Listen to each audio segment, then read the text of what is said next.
var радиосынан Олтанча милли музыкаль премиясы.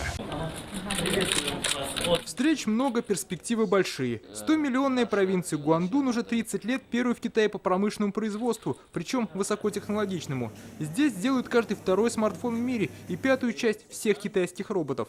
На встрече с вице-губернатором региона Рустам Минниханов сказал, что впечатлен успехами провинции и хотелось бы наладить с ней сотрудничество.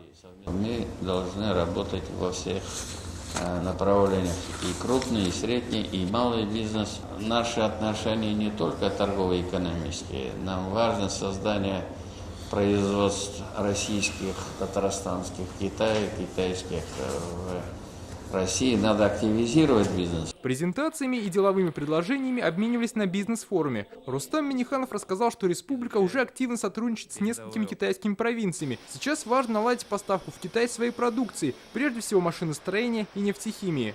Также мы могли бы развивать наше сотрудничество с провинцией Гуандунь в сфере высоких технологий, машиностроения, электроники, энергетики, биомедицины и другие направления. По международной торговле Гуандун одна из самых активных провинций Китая. В минувшем году общий объем импорта и экспорта превысил $1 триллион.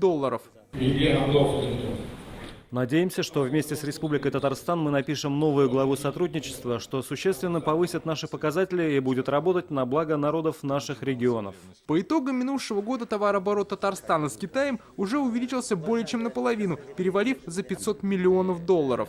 Я уверен, что мы найдем много общих интересов, которые позволят нам уже переходить на конкретные проекты.